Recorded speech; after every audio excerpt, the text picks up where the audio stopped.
I knew something was wrong before I even got out of the truck. Not because I saw it, because I smelled it. Fresh-cut cedar has a smell that's hard to describe if you've never spent time around it. Sharp, clean, almost sweet. The kind of smell that usually means somebody's clearing land somewhere out in the country. Except that afternoon, that smell was coming from my property. I remember shutting off the engine and just sitting there for a second, staring through the windshield. The sun was hanging low over Lake Ashford, turning everything gold, and for a moment my brain couldn't make sense of what my eyes were looking at. The trees were gone. Not trimmed. Not damaged. Gone. The entire row of cedar trees that had lined the north edge of my ranch for more than 20 years had vanished like somebody had erased them from existence. 18 trees. All of them. I got out of the truck slowly and walked toward the fence line, feeling that strange numbness people get when reality hasn't quite caught up yet. You know that feeling when something is so wrong your brain starts looking for another explanation? Maybe I parked in the wrong place. Maybe I'm seeing things. Maybe I'm more tired than I thought after 3 days fishing with my brother. But no, the closer I got, the worse it became. Fresh stumps stretched across the property line like open wounds. Sap was still leaking from some of them. Sawdust covered the ground. Tire tracks cut through the dirt. Whoever did this hadn't just removed the trees. They'd butchered them.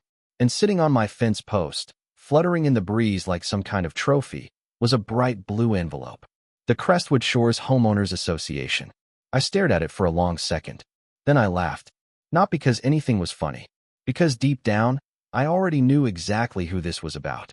See, for the last 4 years, my neighbor across the lake had been making little comments whenever she got comfortable enough at neighborhood events. Nothing direct. Nothing you could call an argument. Just those passive-aggressive observations people make when they think they're being clever. Those trees sure have gotten tall. Must be nice having all that privacy.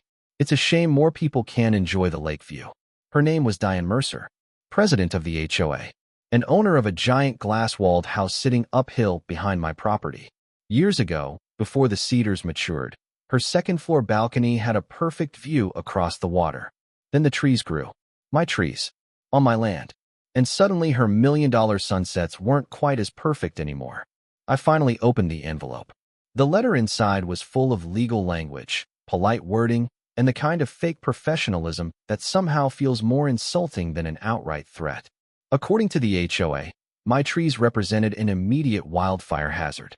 Due to emergency safety concerns, the board had authorized removal while I was away. Authorized. That word almost made me laugh again. Then I reached the last page. The HOA was offering me $3,000 as a gesture of goodwill. $3,000. For 18 mature cedar trees that had taken over 2 decades to grow. I stood there looking at that number while the evening wind blew straight through the empty space where the trees used to be. The property sounded different. Felt different. Those trees weren't landscaping. They were history. I planted them the year my divorce was finalized. Back when the land was nothing but clay, weeds, and a stubborn guy trying to build a quiet life from scratch. I watered every one of them by hand. Watched them survive droughts, storms, a tornado warning that nearly took half the county. And now somebody had decided they could erase 20 years of my life because they wanted a better view. Most people assume I get loud when I'm angry. Truth is, I get quiet. Dangerously quiet. And standing there among those stumps, holding that ridiculous HOA letter in my hand, I had a feeling this story wasn't going to end with trees. Not even close. The next morning, I started documenting everything. Not because I had some brilliant legal strategy already mapped out. Honestly, I was still too angry to think that far ahead. But I've spent most of my adult life around contractors, surveyors, county inspectors, and people whose entire careers revolve around paperwork. One thing you learn real fast is that confident people lie all the time, but documents don't. So I grabbed my camera, not my phone, my actual camera, and spent 6 hours walking that property line. Every stump, every tire mark, every pile of sawdust. I photographed everything. By lunchtime, my neighbor Hank drove up on his ATV and slowed down beside the fence. Hank was one of those old Southern guys who always looked like he'd just finished fixing something. Sunburned face, coffee in one hand, permanent disappointment in humanity written all over him. He stared at the stumps for a while and finally shook his head. Well, that's a damn shame. I nodded. Neither of us said anything for a few seconds. Then he took a sip of coffee and casually asked, "You know Diane had a board meeting here Saturday night, right?" That got my attention. "What kind of meeting?" He shrugged. "HOA folks mostly. Saw a bunch of cars over there. Heard somebody joke about finally getting the lake view back." That sentence stayed with me. Not because it proved anything, because it explained everything. By 3 that afternoon, I was sitting across from an attorney named Julia Bennett in a small office 40 minutes away. Tiny office.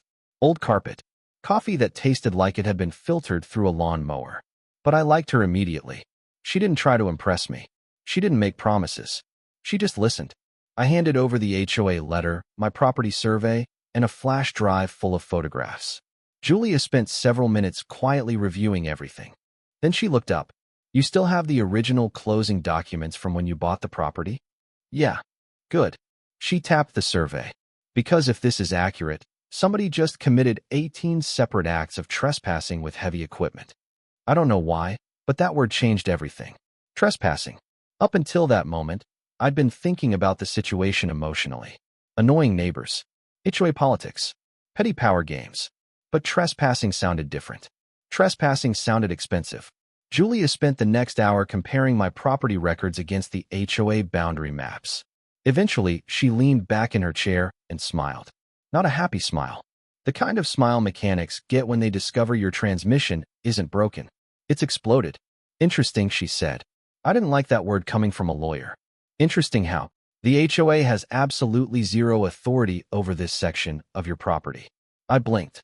"What do you mean zero?" "I mean zero." She slid a map toward me. "The emergency clause they're citing only applies to community-owned land. Walking trails, shared green spaces, boat access areas. Your tree line isn't HOA property." I felt my heartbeat speed up. So they knew that. Oh, they absolutely should have. Then things got worse. For them. Julia asked how old the trees were. I told her somewhere around 22 years. She opened her laptop and started reading through county environmental ordinances. A few minutes later, she looked back at me. "Ryan, has anyone ever told you those trees might qualify as protected heritage vegetation?" I laughed. Actually laughed. Because it sounded ridiculous. "My trees are what?" She turned the screen around. "According to county regulations, mature trees above a certain diameter required permits and environmental review before removal. Most of mine qualified. The potential penalties weren't small. They were enormous.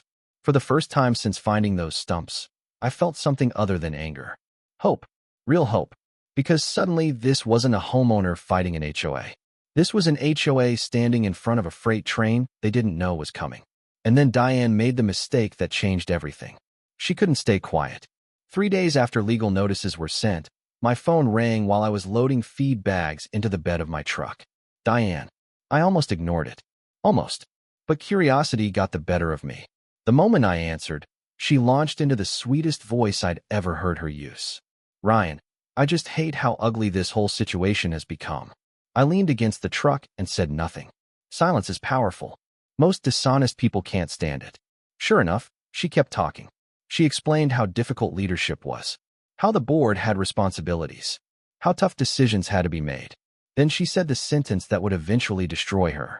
"We waited until you were out of town because we knew you'd react emotionally if you were there." I actually closed my eyes.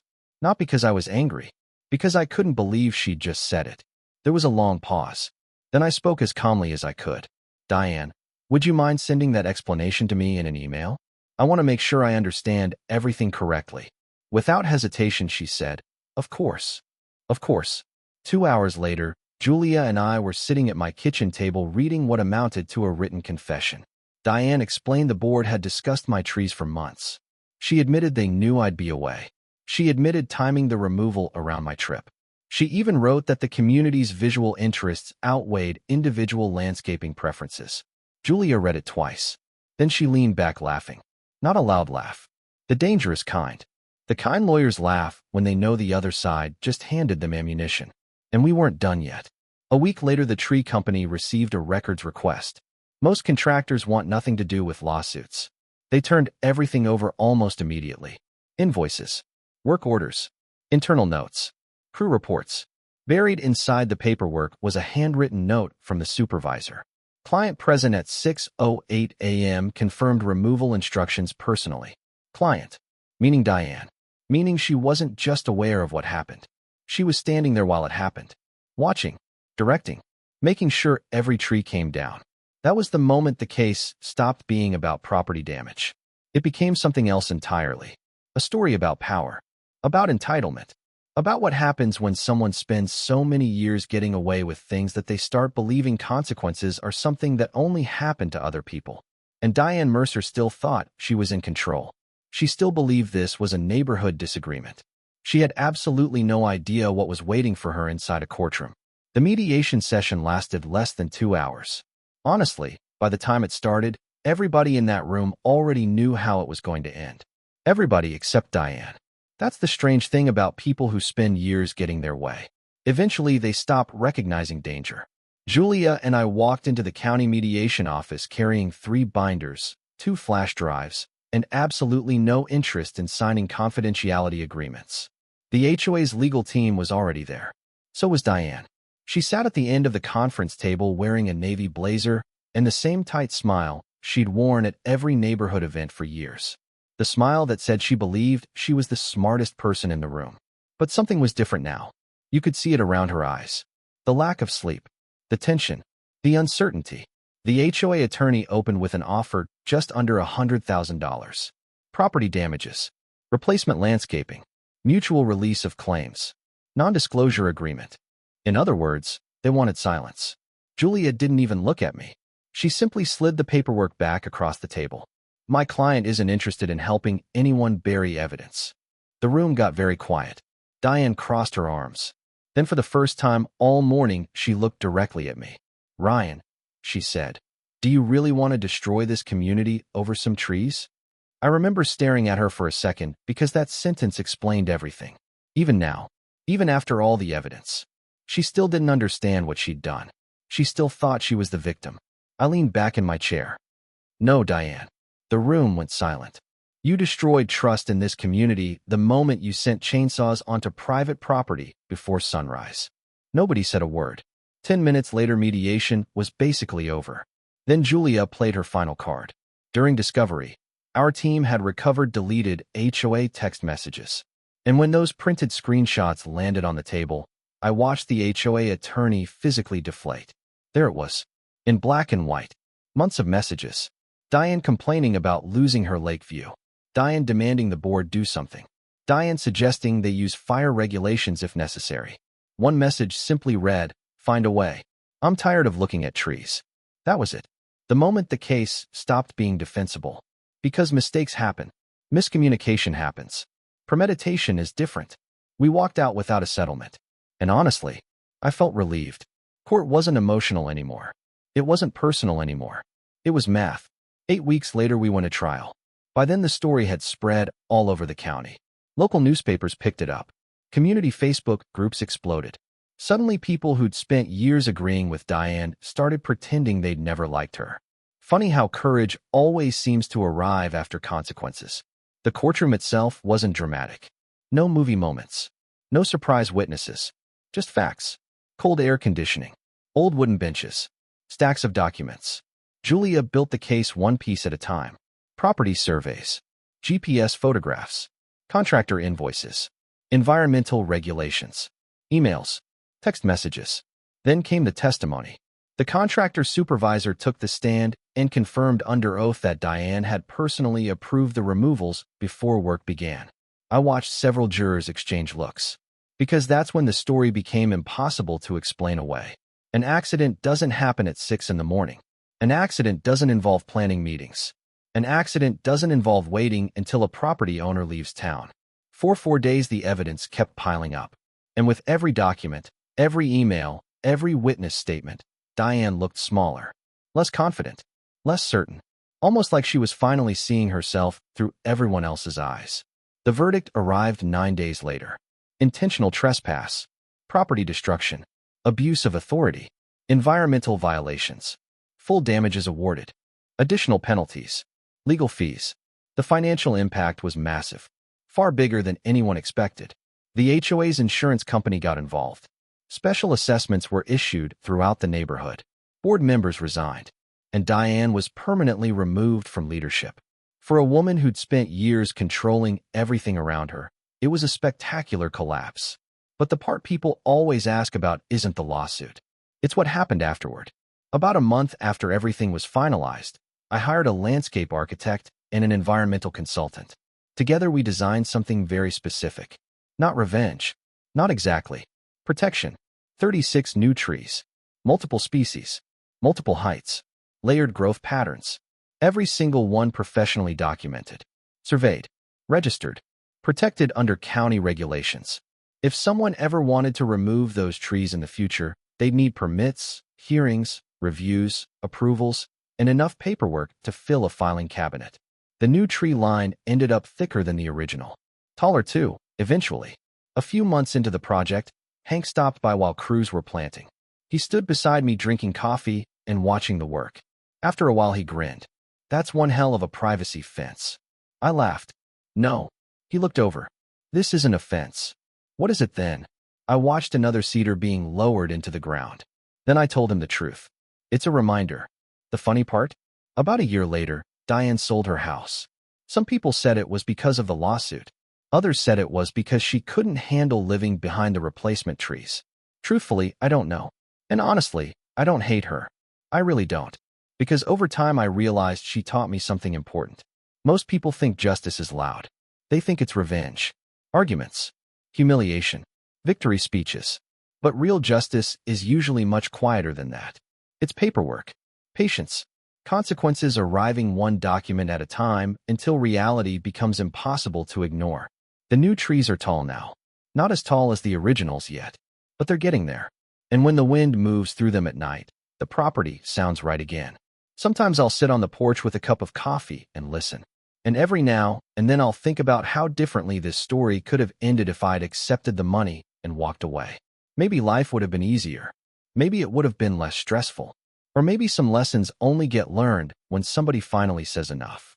So now I'm curious what you think.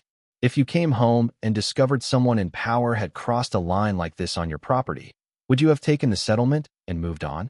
Or would you have pushed all the way through court, knowing how expensive, exhausting, and uncertain that road can be? Let me know down in the comments.